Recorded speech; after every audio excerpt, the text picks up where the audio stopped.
Allahu Akbar, Allahu Akbar, Allahu Akbar, Allahu Akbar, Allahu Akbar, Allahu Akbar.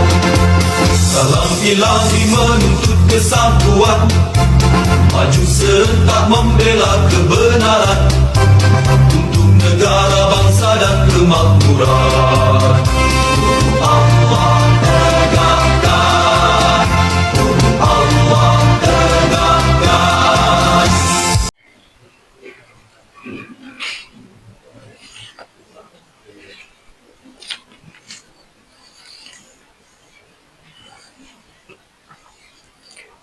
Assalamualaikum warahmatullahi wabarakatuh.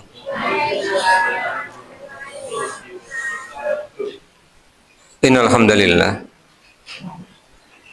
nahmaduhu wa nasta'inuhu wa nastaghfiruh wa na'udzu billahi min syururi anfusina wa min sayyiati a'malina may yahdihillahu fala mudhillalah wa may yudlil fala hadiyalah. Asyhadu an la ilaha illallah wahdahu la syarika lahu wa anna Muhammadan abduhu wa rasuluh. Allahumma shalli ala Muhammad wa ala ali Muhammad kama shallaita ala Ibrahim wa ala ali Ibrahim wa barik ala Muhammad wa ala ali Muhammad kama barakta ala Ibrahim wa ala ali Ibrahim innaka Hamidum Majid. Bapak dan Ibu yang mudah-mudahan dirahmati oleh Allah, melanjutkan kajian kitab Sahih Al-Bukhari masih di Kitabul Jum'ah. Malam hari ini kita akan mulai dari bab 21, hadisnya 912. Imam Al-Bukhari memberi judul Babul Azani Yaumul Jum'ati, bab azan pada hari Jumat. Imam Al-Bukhari telah berkata, Haddatsana Adamu qala Haddatsana Ibnu Abi Dhi'bin Anis Zuhri Anis Sa'ib ibn Yazid qala kana nida'u yaumal jumu'ati awwalahu idza jalasal imamu alal mimbari ala ahdin nabi sallallahu alaihi wasallam wa Abi Bakrin wa Umar radhiyallahu anhuma.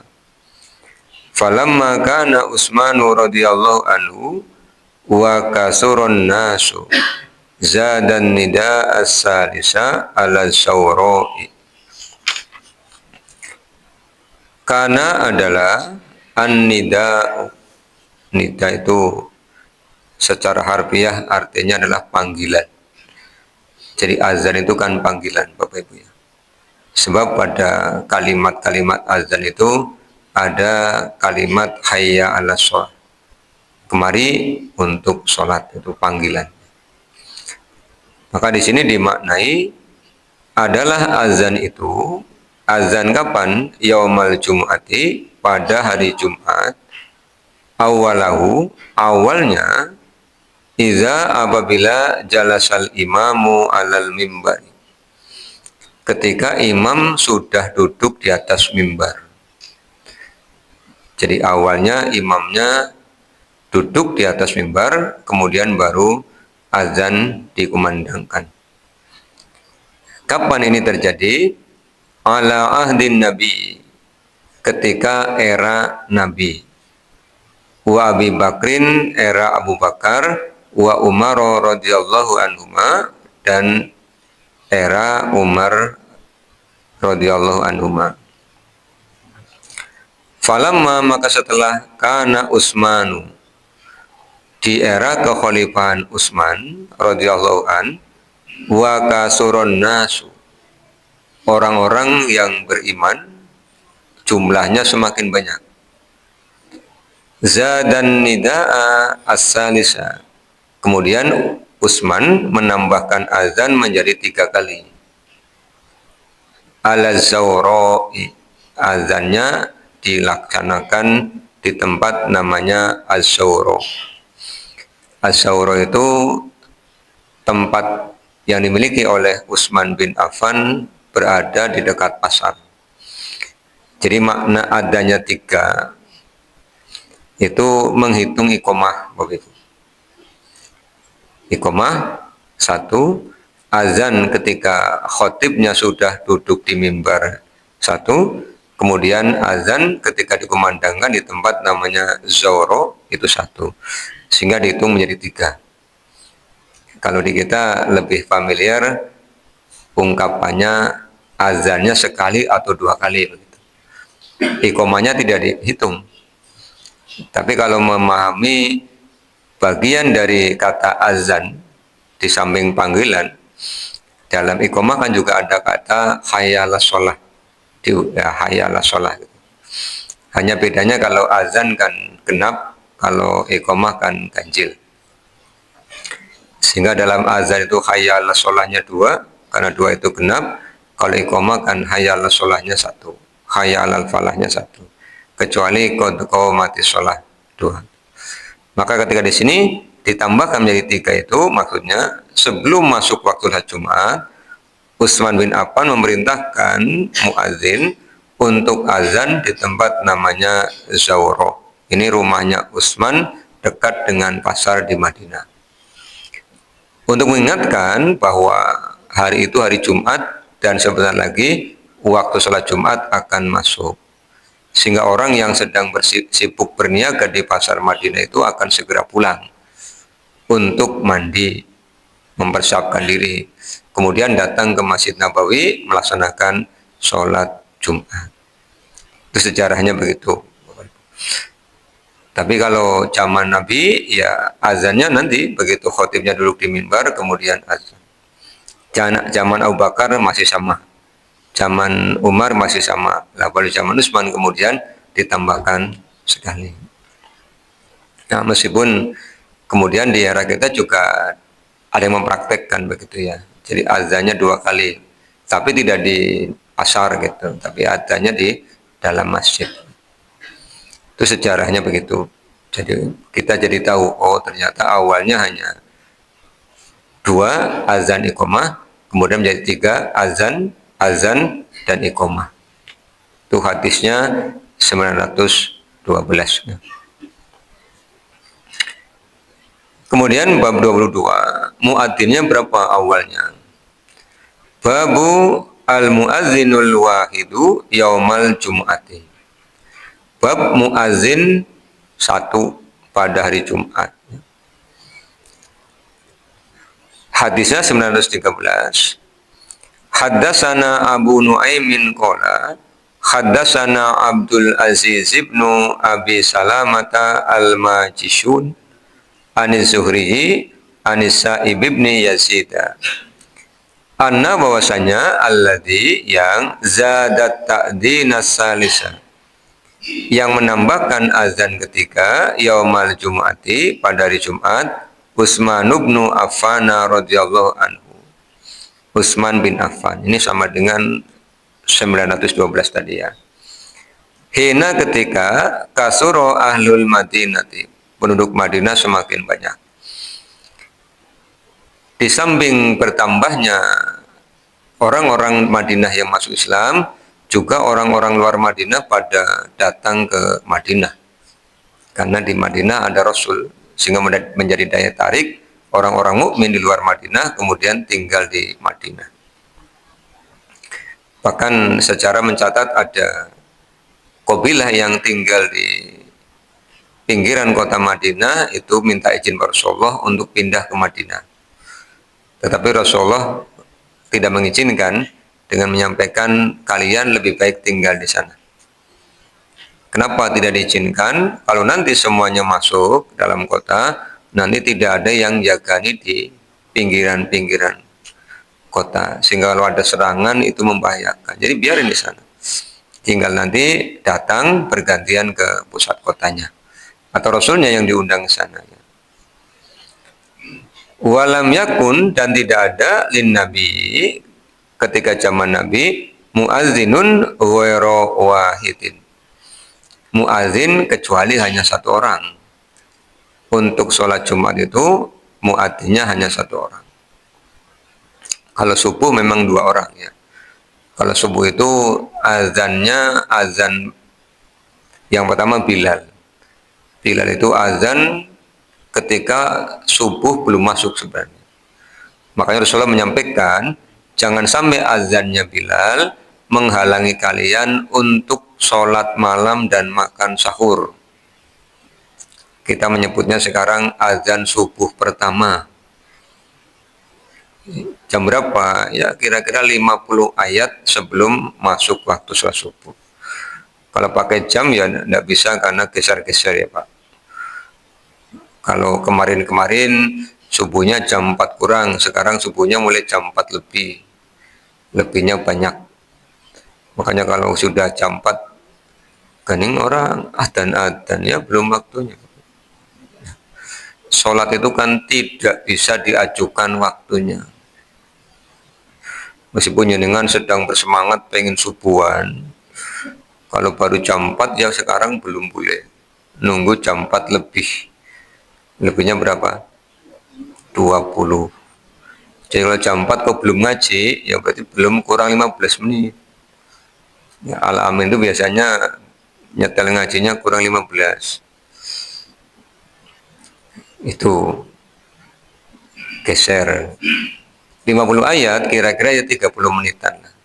30 menit sebelum masuk azan subuh itu ada azan pertama yang azan Bilal. Nanti ketika sudah masuk subuh yang azan adalah Abdullah bin Umi Maktum. Beliau orang yang menjadi sabab turunnya surah Abasa wa Tawalla. Dan beliau kan tidak tahu waktu subuh karena oleh Allah dikurangi nikmat penglihatannya.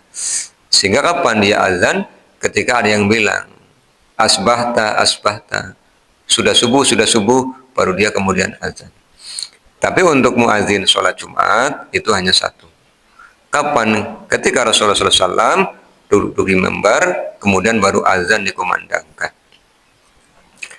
Ini lanjutannya, wa kana ta'dzinu yaumal jum'ati hina yajlisul imam.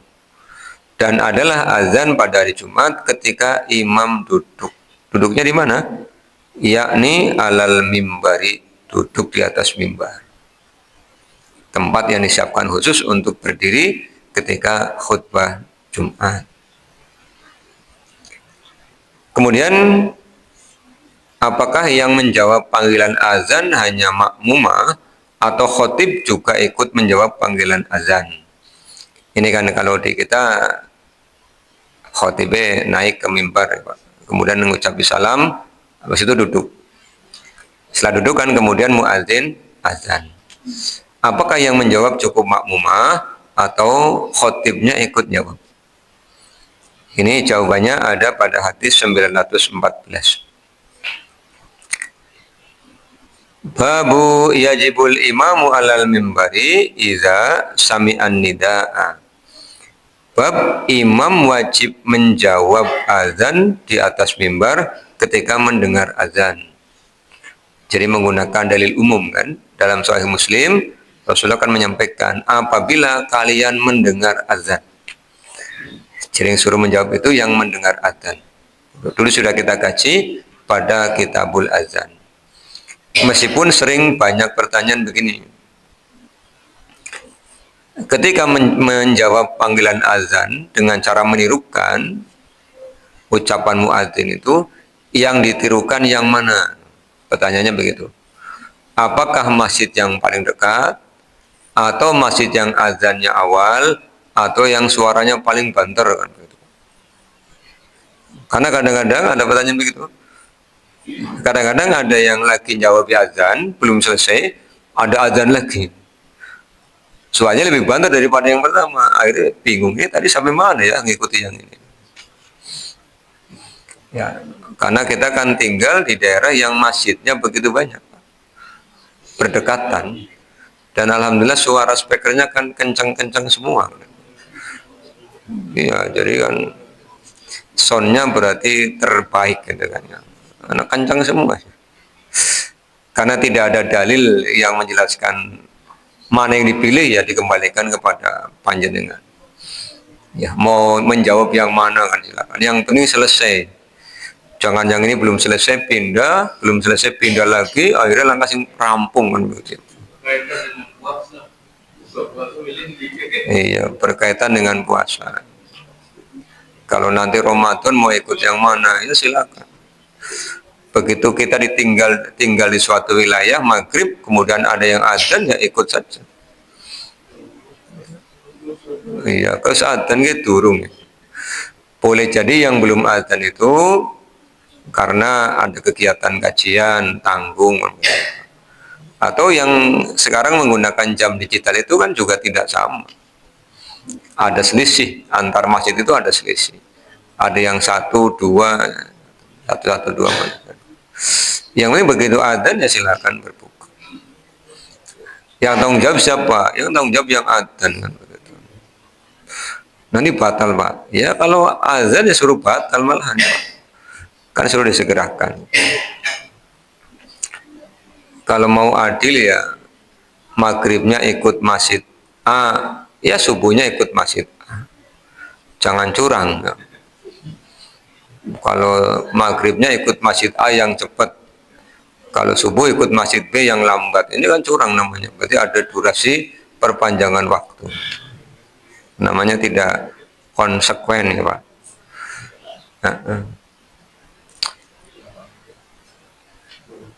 Ini kembali ya Imam.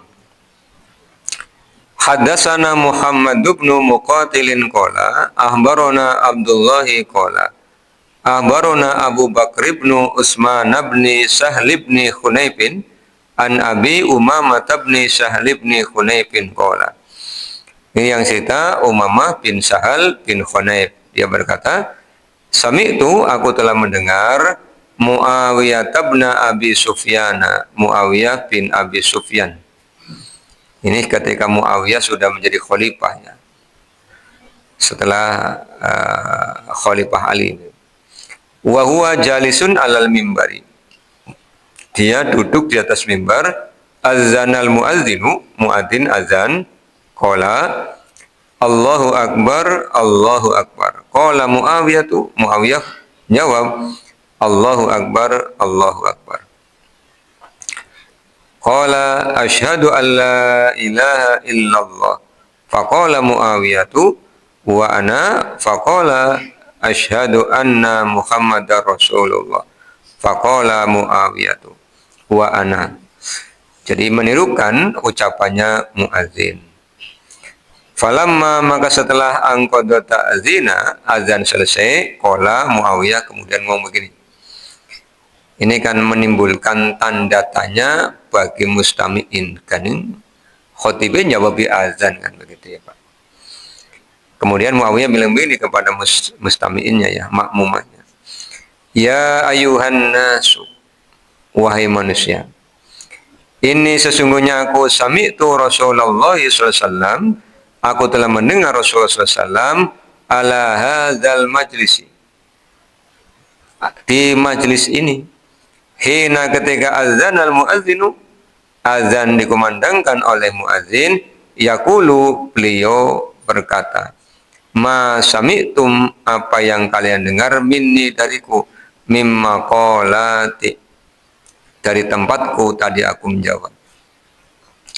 Jadi untuk menjawab rasa penasaran makmumah, Muawiyah kemudian berdalil. Kenapa dia melakukan itu? Karena dia melihat ketika Rasulullah duduk di mimbar untuk menunggu untuk menunggu adzan dikumandangkan. Jadi ketika muadzinnya mengumandangkan adzan, Rasulullah menjawabi muadzin tadi. Sehingga oleh Muawiyah kemudian dipraktekkan. Artinya Muawiyah menyontohkan kepada kita ini yang dikerjakan ada dalilnya. Memang Islam itu begitu Bapak Ibu. Jadi Islam itu ketika orang muslim itu ketika mengerjakan sesuatu kemudian ada yang bertanya, kenapa begitu? Karena ada dalilnya begini. Jadi jangan berargumentasi embuh. Kan embuh, nyong dalam wong-wong kayak kue. Jangan. Itu namanya taklid ya. Harus bisa menjawab. Minimal ya jawabannya, aku pernah mendengar ada hadis dibacakan dalam kajian kitab Sahih Al-Bukhari begini. Kalau tidak hafal matannya minimal menjelaskan maknanya. Misalnya nanti pulang tanya, itu sih sejarah azan 2 kali bagaimana? Oh iya, aku mendengar dibacakan hadis pada Kitabul Jum'ah Sahih Al-Bukhari itu di era Khalifah Utsman. Azannya di mana? Di tempatnya Utsman namanya Zawro, dekat dengan pasar Madinah. Oh, sejarahnya begitu. Iya, begitu. Namanya tanggung jawab. Jangan embu ya, nyong tahu krungu tapi rada kelalen. Kan angel maning, Pak. Wis tahu krungu rada kelalen, ora patia kelingan, lengkap sudah. Sudah kalau sebegitu tidak bisa jawab. Nanti malah sesat dan menyesatkan. Rada kelalen ke sudah bahaya, tambah ora patia kelingan, ya lebih bahaya maning. Itu tugasnya khotib ya. Jadi bapak-bapak yang bertugas jadi khotib ya praktekkan. Bab 24. Babul julusi alal mimbari inda ta'zini. Bab duduk di atas mimbar ketika azan dikumandangkan. Jadi pas muazzinnya azan ya khotibnya duduk, tidak berdiri ya, tapi duduk. Ini hadisnya sama dengan hadis 913 tadi. 915 dilewati ya, Pak. Bab 25, bab ta'dzini indal khutbati. Bab azan ketika akan khutbah. 916.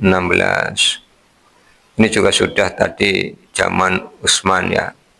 Tempatnya As-Sawro. Kemudian tentang mimbar. Jadi barangkali nanti ada yang bertanya pada Bapak Ibu. Kue sejarah mimbar pimin sih? Ini ada hadisnya. 26 babnya hadisnya 917. Dulu sudah pernah kita kaji pada kitab sholat. Ini diulangi lagi ya. Babul khutbati alal mimbar. Wa qala Anasun radhiyallahu anhu, khotoban nabiyyu, nabi berkhutbah alal mimbari, di atas mimbar. Hikmahnya apa sih khutbah di atas mimbar itu, Pak? Yang pertama, mudah dilihat oleh makmumah karena tempatnya mimbar kan masih tinggi. Bahkan di masjid-masjid tertentu itu mimbarnya ada yang di atas. Ketika masjidnya luas, kemudian lantai 2 itu ada yang di atas. Khotibnya itu mimbarnya di atas. Nanti kalau mau ngimam itu pengimamannya di bawah. Ada yang khusus ya, ada. Sehingga bisa dilihat. Kemudian hikmah yang kedua, di era sebelum Allah berikan pengetahuan kepada manusia untuk menemukan alat penyambung suara. Ini kan penyambung suara, Pak. Ketika orang bicara di tempat yang lebih tinggi, maka suaranya akan lebih jauh didengar oleh orang-orang yang ada di belakang. Ya, yang ketiga, ketika khutbah ada mimbarnya, Pak, ini bisa untuk pegangan. Sebab ngomong kalau terlalu lama dari dipegangi itu kerasa. Kerasa apa? Kerasa lihat lewat dengkulnya, Pak. Iya, jadi kalau ada mimbarnya kan sambil pegangan begini, ini hikmahnya, manfaatnya. Iya, pernah ngisi pengajian umum ya, di atas panggung udah dikasih mimbar, tidak ada standnya, jadi mic-nya dipegangin. Yang pegel tidak hanya kaki, tapi tangan nekuk begini aja pegel ini. Ya, jadi megang mic ini 1 jam, ini pegel, Pak. Jadi darahnya tidak lancar mungkin ya. Kakinya juga pegel, karena MC-nya bilang 1 jam, Pak. Kalau ada mimbarnya kan bisa pegang. Terus kalau ada mimbarnya, ketika pegangan ini kan kakinya bisa satunya tegak, satunya rada mentiung, kan orang apa-apa, orang katon ya, Pak. Ini kalau di pengajian umum misalnya gitu ya, di pengajian umum di atas panggung itu ada mimbarnya itu kan. Kalau tidak ada kan ya denglang-denglung diamati, karena orang kalau di depan itu pasti diamati dari ujung kaki sampai ujung kepala, dilengi gitu. Mau didelengi lah kayak keprimen samparan yang tenglang-tenglung kan. Nah, kalau yang kedua ngisi pengajian umum, alhamdulillah ada mimbarnya, ada kursinya. Terus mic-nya kayak gini. Jadi nggak bisa megangi kan. Jadi 1 jam itu ya aman. Kalau mustamiin kan pendengar aman, wong duduk ya Pak. Sudah duduk biasanya dapat snack kotak gitu kan. Kalau snack kotak biasanya isinya 3. Arem-arem, tahu isi, terus kacang, terus air mineral. Jadi enak jadi mustamiin itu. Sambil mendengarkan pengajian sambil letak-letuk. Ya orang merem mulai ngeletak-letuk, ya orang mungkin merem. Jadi masya Allah ya, ngaji di era kita tuh nikmat sekali. Pengajian umum ikut, dapat santapan rohani, santapan jasmani gitu ya Pak. Iya, dapat ilmu, dapat snack gitu ya, ketemu dengan teman-teman, sehat, seger kan gitu. Itu di beberapa manfaat mimbar yang saya rasakan. Nah, hadis 917 ini disampaikan ketika ada orang yang berdebat ya. Jadi Imam Al-Bukhari berkata begini. Haddatsana Qutaibah bin Sa'idin qala, telah menceritakan kepada kami Qutaibah bin Sa'id, dia berkata, Haddatsana Ya'qub bin Abdurrahman ibni Muhammad ibni Abdullah ibni Abdul Qoriyu Al-Qurasyiyu Al-Iskandaroniyu. Ini nama-nama daerah.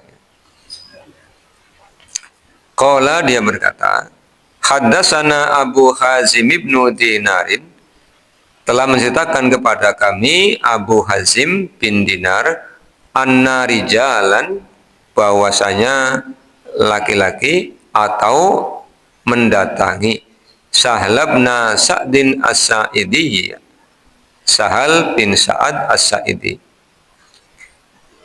Gara-gara apa? Gara-gara berdebat tentang yang membuat mimbarnya Nabi siapa. Waqad, dan sungguh, imtarau itu telah berdebat ya. Mimbari, tentang mimbar, mimma daripada apa, uduhu, yang membuatnya siapa. Berarti kan ini tidak menyaksikan ketika mimbarnya Nabi dibuat dan dibawa, sehingga ada yang penasaran, ini yang buat siapa. Kenapa berdebat? Biasanya berdebat itu karena masing-masing berpedoman dengan yang diyakininya. Kalau tidak sama-sama yakin, tidak akan terjadi perdebatan. Dengan kalau lihat di TV itu orang debat, acara yang 3 orang kanan, 3 orang kiri, kan masing-masing yakin dengan pendapatnya. Pokoknya kan kentang sini kentang, sini kentang. Kemudian perdebatan ini dibawa kepada Sahal bin Sa'ad, seorang sahabat Rasul. Jadi gampang ini, tanya sama sahabat aja. Yang jelas ketemu Rasul, beragama Islam, dan menyaksikan peristiwanya.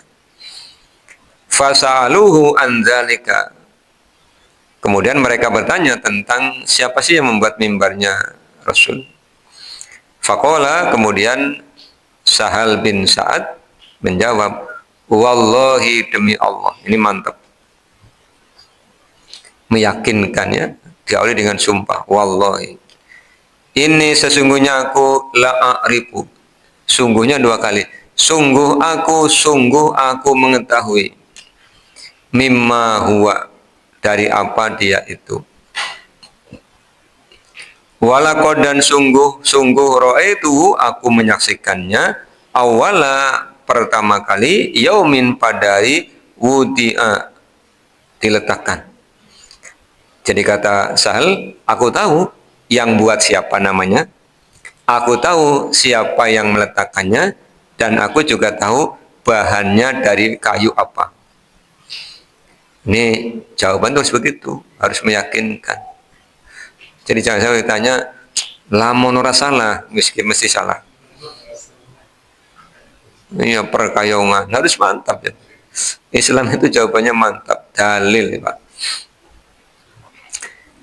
Wa awwala yaumin jalasa alaihi Rasulullah SAW, dan pertama kali pada hari Rasulullah duduk.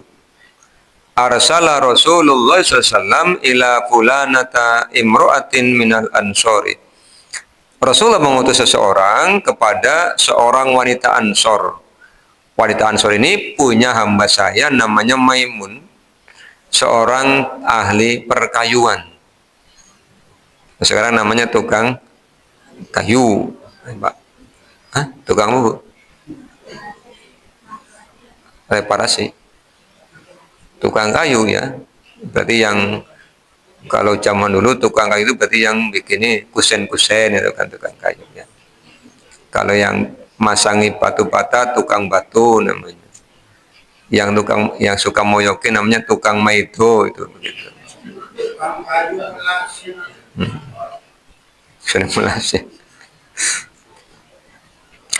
Qad sungguh samaha Sahlun. Sahal menyebut namanya, nama fulanah ini.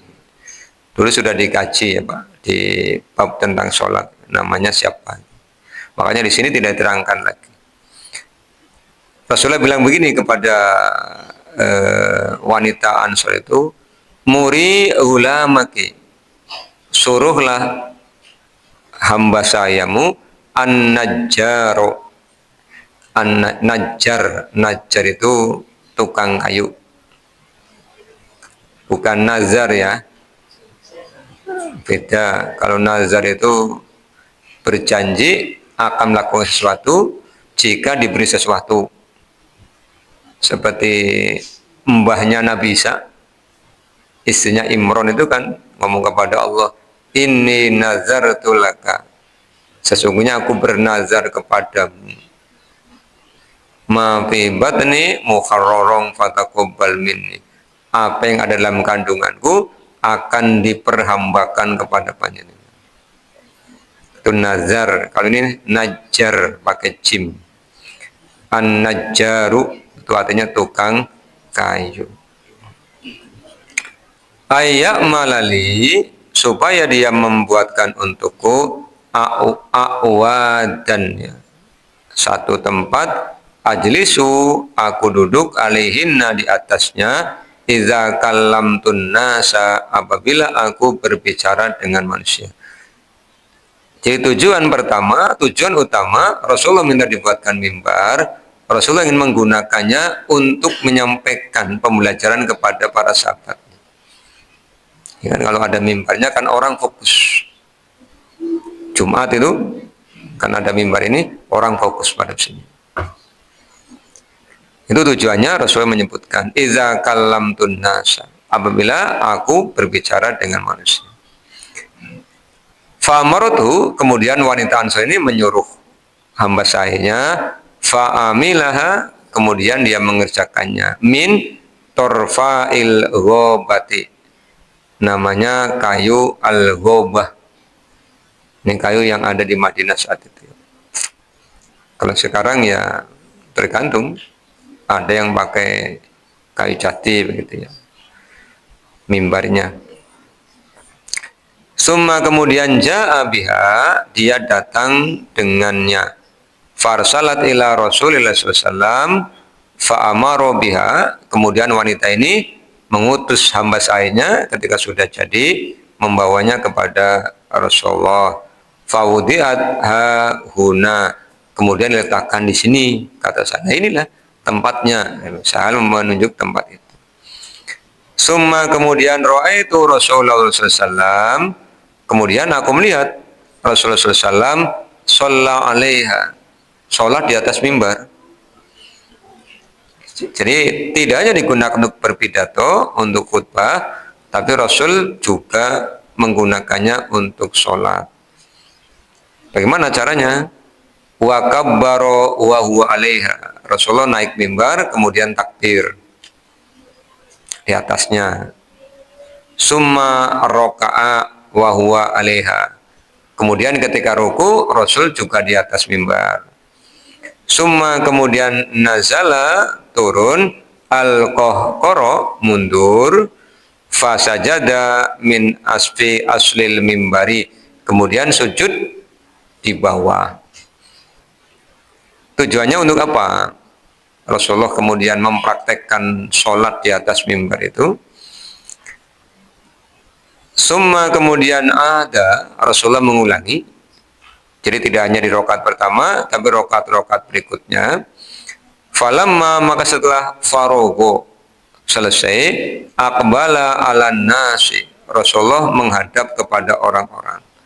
Fakola kemudian Rasulullah bersabda, Ayuhan nas, wahai manusia, innama sesungguhnya sona'tu, aku mengerjakan haza ini lita manu supaya kalian mengikuti. Sholat pada posisi lebih tinggi bisa dilihat oleh makmumah yang posisinya lebih jauh. Kan perintahnya kata Rasulullah, ju'ilal imamu liyutamma bihi. Imam itu dijadikan untuk diikuti. Bagaimana mengikuti kalau tidak bisa melihat? Yang kedua, Rasul kan pernah menyampaikan sebagaimana hadis dari Malik bin Al-Huwairis, Bapak Ibu ya. Pernyataan beliau yang kita hafal, Sallu kama ra'aitumuni usolli. Sholatlah kalian sebagaimana kalian melihat aku sholat. Supaya bisa dilihat oleh para sahabat, tentu posisinya harus lebih tinggi. Sehingga beliau takbir di atas mimbar, ruku di atas mimbar. Ketika sujud, turun. Rakaat kedua, naik lagi. Ini tujuan atau manfaat yang kedua dari mimbar itu bisa dipraktekkan untuk mencontohkan praktek sholat. Lita'manu. Kemudian yang kedua Rasulullah, wali ta'allamu sholati. Supaya kalian mengetahui bagaimana sholatku. Takbirnya kayak apa, rukunya kayak apa, iktidalnya kayak apa, itu bisa dilihat. Dan dipraktekkan oleh para sahabat, diajarkan kepada tabi'in, diajarkan kepada tabi'ut tabi'in, sampailah kepada para pentadwin hadis, sampailah kepada guru-guru kita, sampailah kepada kita. Meskipun memang, Bapak dan Ibu, kita tidak mesti hafal ya nama gurunya guru kita, karena kan mungkin tidak sempat bertanya kan. Misalnya jenengan ditanya ngajinya sama siapa, sama Ustadz Bulan. Oh, Ustadz Bulan guru ini siapa? Mbuyanya orang takon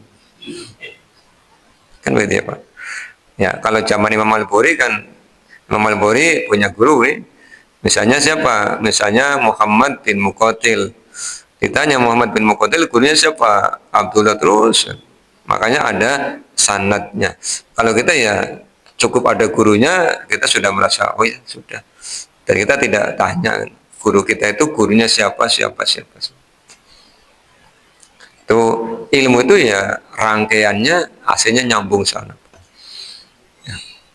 Makanya keilmuan kalau sanadnya jelas, ilmunya pasti sama. Paling yang beda apa sih? Cara penyampaian. Sama dengan koki ya Pak. Resepnya sama, bahannya sama. Yang beda apa sih? Yang beda cara masaknya, mengolahnya. Kemudian nanti jadi rasanya kok jadi beda. Ya kan gitu ya. Sama. Makanya dulu pernah saya sampaikan pada Bapak Ibu ya, ketika kita ngaji itu jangan sampai salah paham. Kalau salah paham nanti hasilnya pahamnya salah. Iya, karena salah paham jadi pahamnya salah. Ya. Itu tujuan dibuatnya mimbar di zaman Rasul. Ya. Sekarang masih berlaku mimbarnya. Kita juga punya ya. 918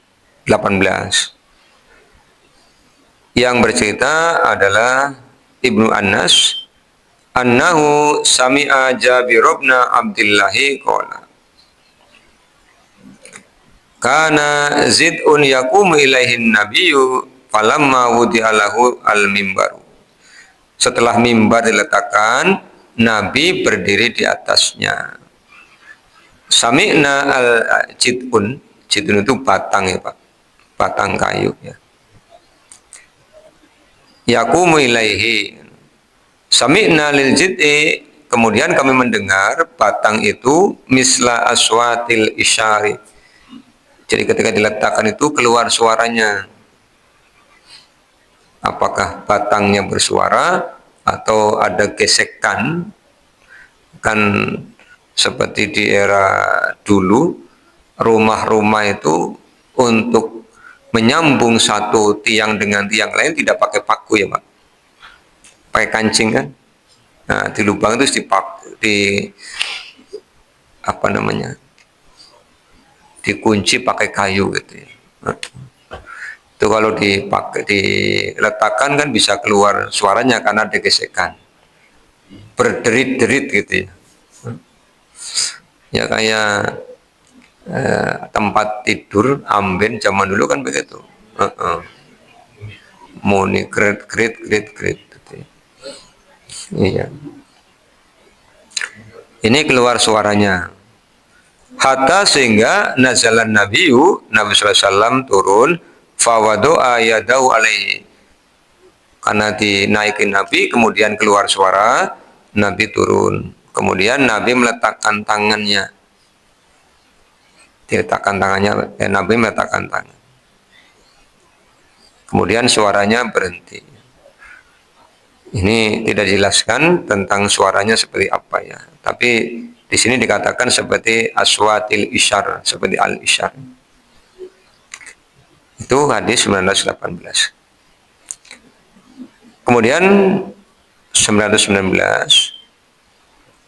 Haddasana Adamu qala haddasana ibnu Abi Dzib bin An-Zuhri an Salimin an Abihi qala.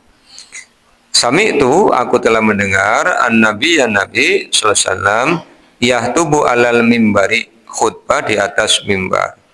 Faqala, kemudian beliau bersabda, man jaa ilal jum'ati falyagtasil. Siapa yang datang untuk salat Jumat maka mandilah. Ini perintah yang sudah pernah kita kaji beberapa kali tentang anjuran. Ya, bahkan Nabi sampai menyampaikan seminggu sekali kalau memang tidak ada air ya upayakan hari Jumat itu mandi. Dikit karena banyak air ya biasa. Tapi diingat kembali mandinya seperti mandi janabah, bukan mandi biasa ya. Pelajaran apa Bapak Ibu dari hadis 917, 918, 919 ya. Yang pertama, khutbah itu dilaksanakan di atas mimbar. Karena mimbarnya sudah disediakan. Karena Rasulullah SAW juga mencontohkan yang demikian. Kan kita disuruh ittiba ya. Yang kedua, menggunakan mimbar itu kepentingannya untuk berbicara dengan manusia supaya memudahkan, termasuk memudahkan bagi para khotib, sudut pandangnya itu luas sehingga kalau khutbah bisa sambil ngamati mustami'innya, sehingga kan tahu kalau jamaahnya warga sekitar, tentu kalau khotibnya orang setempat ya Pak, itu kan kenal, oh iya nanti yang dilihati yang ada siapa, yang tidak ada siapa. Kalau tidak ada kan nanti dicari, ini Pak Fulan kok tidak nampak begitu ya. Kalau di kampung-kampung yang memang masyarakatnya hanya lokal itu ya hafal. Dan khotibnya juga biasanya orang lokal. Kalau perkotaan memang sudah heterogen, jadi mustami'innya atau jamaahnya kan tidak hanya warga setempat. Musafir juga banyak ya Pak, apalagi masjid-masjid yang letaknya di pinggir jalan. Itu kalau Jumat ya banyak musafir yang ikut mampir untuk sholat Jumat. Sehingga mungkin Jumat ini ada, Jumat berikutnya tidak ada. Karena orang sabar kan ya tidak tiap saat mampir di situ. Tapi kalau di perkampungan ya itu warganya, sehingga bisa dilihat. View-nya, pemandangannya lebih luas. Kemudian yang ketiga, di sini kita diajarkan boleh minta bantuan orang lain. Rasulullah SAW minta bantuan wanita Ansor agar memerintahkan kepada hamba sahaya dibuatkan mimbar dari torfa'il ghobah, jenis kayu. Artinya ya itu bagian dari ta'awun, bagian dari tolong menolong. Karena Bapak dan Ibu, Allah Subhanahu wa taala telah takdirkan di antara kita itu dengan berbeda-beda keahlian. Manfaatnya apa? Supaya kita saling membutuhkan. Kadang kan kita takjub dengan karunia Allah kepada seseorang. Itu orang kok pinter ya. Dalam hal apa? Dalam hal pidato, ngenaki, ngomongnya deng. Dalam hal yang lain belum tentu bisa. Contohnya apa misalnya? Mau bangun rumah, ternyata dia tidak ahli pertukangan, minta bantuan orang lain. Ada yang ahli bangun rumah, tidak ahli dalam bidang permesinan. Motornya mogok, bingung misalnya gitu kan. Ini untuk satu sisi saling membutuhkan, sisi yang lain untuk saling tolong menolong, juga untuk menumbuhkan kesadaran bahwa kemampuan kita yang Allah berikan pada kita ya sedikit. Karena tidak mungkin satu orang itu bisa semuanya. Nanti jadi sombong. Iya, makanya oleh Allah diberi keahliannya 1, 2, 3 bidang. Sehingga kalau orang dikatakan ahli, ya paling 1, 2 bidang. Tidak, dia ahli segala macam, namanya bukan ahli. Wong dokter saja yang ahli itu bidangnya kan sedikit ya Pak. Ahli telinga, hidung, tenggorokan, ya, THT. Ya yang periksa ke situ ya masalah telinga, masalah hidung, masalah tenggorokan. Ada yang ahli mata, spesialis mata. Ya yang periksa ke situ orang yang sakit mata. Iya. Ada yang kelilipan, ada yang matanya merah, ada yang apa namanya? Katarak gitu ya. Mungkin yang tidak bisa yang mata keranjang betul. Sama mata duitan. Iya, kalau mata keranjang ya jangan di situ. Ini keahlian ya. Kemudian yang keempat, pelajarannya apa? Ya, imam itu punya kewajiban, pemimpin punya kewajiban. Imam kan di sini sebagai khotib ya, punya kewajiban untuk menasihati makmumah, ngandani. Makanya ketika Jumat kita jadi makmumah itu senang sebenarnya. Ada yang menasihati, tinggal dengar, taati, laksanakan gitu ya. Itu pelajaran-pelajaran yang bisa kita ambil dari hadis terakhir 917, 918 dan 919. Di sana sih ngata. Aja melu-melu. Ya sudah sampai ini dulu Bapak Ibu. Kalau nambah nanti waktunya tidak cukup ya. Kita tutup dengan membaca doa kafaratul majelis. Subhanakallahumma bihamdika asyhadu an la ilaha illa anta astaghfiruka wa atubu ilaika. Assalamualaikum warahmatullahi wabarakatuh.